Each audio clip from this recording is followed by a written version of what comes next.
ಇದ್ರಲ್ಲೇ ಈಗ ನೋಡ್ರಿ ಒಂದು ಹಿಟ್ಟು ಹಾಕಿರ್ತೇನೆ ಅಂದ್ರೆ ನಾವು ಒಂದು ಅರ್ಧಕ್ಕ ಸ್ವಲ್ಪ ಇಷ್ಟು ಅದ ಇಷ್ಟು ನೀರು ಇಲ್ಲಿ ಹಾಕಿರ್ತೇನೆ ನೋಡ್ರಿ ನನಗೆ ಇದು ನೀರು ಕುದಿಬೇಕು ಇದ್ರೊಳಗೆ ನಾನು ಹಿಂಗೆ ಹಾಕಿನಿ ಈಗ ಹಿಟ್ಟೊಳಗೆ ನಾವು ಒಂದು ಸ್ವಲ್ಪ ಜೀರಿಗೆ ಹಾಕಿ ಮಿಕ್ಸಿ ಇದನ್ನ ಮಾಡ್ಕೊಂಡಿದ್ದೆ ಹಿಟ್ಟು ಒಣ ಹಿಟ್ಟು ಅದರ ಇದನ್ನ ಹಾಕೊಂಡಿದ್ವಿ ಈಗ ಅದಕ್ಕೆ ನಾವು ರುಚಿಗೆ ತಕ್ಕಷ್ಟು ಉಪ್ಪು ಮತ್ತು ಜೀರಿಗೆ ಹಾಕೋತೇನೆ ಬೇಕಂದ್ರೆ ನೀವು ಜೀರಿಗೆ ಹಾಕೋಬಹುದು ಬೇಡಾದ್ರೆ ಬಿಡ್ಬೋದು ನಾ ಅದ್ರೊಳಗೆ ಹಾಕಿದ್ದೆ ಅಂತ ಹಾಕ್ಲಿಕ್ಕೆ ಹೋಗಂಗಿಲ್ಲ ನೀವು ಬೇಕಾದ್ರೆ ಹಾಕೋಬಹುದು ನಾನು ಈಗ ಅದಕ್ಕೆ ಹಿಂಗಂದ್ರೆ ಹಾಕಿ ಉಪ್ಪು ಹಾಕ್ತೇನೆ ನೋಡ್ರಿ ಅದಕ್ಕೆ ಉಪ್ಪು ಮಾತ್ರ ದಯವಿಟ್ಟು ಕಡಿಮೆ ಹಾಕೋರಿ ಅದು ಉಪ್ಪು ಭಾಳ ಹಿಡಿತದೆ ನೋಡ್ರಿ ಅದನ್ನ ಇಷ್ಟ ಹಾಕೋರಿ ನಾನು ಉಪ್ಪು ಭಾಳ ಅಂತಂದ್ರೆ ಉಪ್ಪು ಪಾಯ್ಬಿಡ್ತಾವ್ರಿ ಅವು ಸಂಡಿಗೆ ಈಗ ನೀರು ಕುದಿ ಬಂದ ಮೇಲೆ ಹಿಟ್ಟು ಹಾಕಿ ತಿರ್ಬೇಕು ನೋಡಿ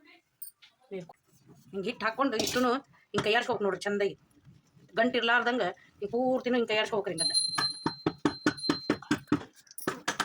ಇದು ನೋಡ್ರಿ ಈ ಥರ ಹಿಂಗಾಗಿರ್ತದ್ರಿ ಈಗ ಇದನ್ನಿಷ್ಟು ನಾ ಕೈಯಾಡ್ಸ್ಕೊಂಡೇನಿ ಇದನ್ನೊಂದು 5 ನಿಮಿಷ ಸಣ್ಣ ಉರಿ ಒಳಗೆ ನೀವು ಆಮೇಲೆ ಕುದಿಯೋ ಮುಂದೆ ಒಂದು ಚಮಚ ಎಣ್ಣೆ ಹಾಕೊಡ್ರಿ ನೀವು ಭಾಳ ಹಾಕೋಬೇಡ್ರಿ ನಾವು ಒಂದು ಸ್ವಲ್ಪ ಎಣ್ಣೆ ಹಾಕೊಂಡಿದ್ದೆ ಈಗ ಇದನ್ನ ಮುಚ್ಚಿಟ್ಬಿಡ್ತೇನೆ ನೋಡ್ರಿ ಬೇಯಲಿಕ್ಕೆ ಒಂದು 5 ನಿಮಿಷ ಬೆಂದ ರುಚಿ ಆಗ್ತದೆ ನೋಡ್ರಿ ಬೆಂದದ ಇಲ್ಲ ಅನ್ನೋದನ್ನ ಇಲ್ಲಿ ನೋಡ್ರಿ ಇದು ಗೊತ್ತಾಗ್ತದೆ ಅದ ಇಲ್ಲಿ ಕಲರ್ ಚೇಂಜ್ ಆಗ್ಬಿಡ್ತದೆ ನೋಡ್ರಿ ಇಲ್ಲದ ಹಿಂಗೆ ಕೈಗೆ ಹಿಂಗೆ ಅದ ನೋಡ್ರಿ ಹಿಂಗೆ ಇಲ್ಲಿ ಅಂಟ್ಕೊಂಡಿಲ್ಲ ನೋಡ್ರಿ ಈಗ ಅದನ್ನದ ಹಿಂಗೆ ಬೆಂದದ ನೋಡ್ರಿ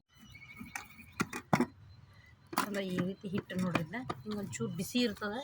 ಬೇಕಾದ್ರೆ ಹಿಂಗೆ ಕೈಗೆ ಒಂದು ಸ್ವಲ್ಪ ನೀರು ಹಚ್ಕೊಂಡು ಹಿಂಗೆ ಹಿಂಗೆ ಮಾಡ್ಕೊಂಡು ಈಗ ಇದು ಒಳ್ಳೊಳಗೆ ಹಾಕೊಂಡಿರ್ತೇನೆ ನೋಡ್ರಿ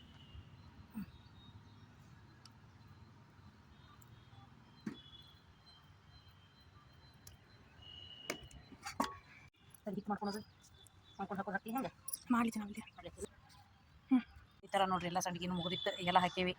ಈ ಥರ ಇಲ್ಲೆಲ್ಲ ಮಾಡ್ಕೊಂಡು ಒಣಗಿಂದ ಹೆಂಗಿರ್ತಾವನ್ನ ತೋರಿಸ್ತೇನೆ ನೋಡ್ರಿ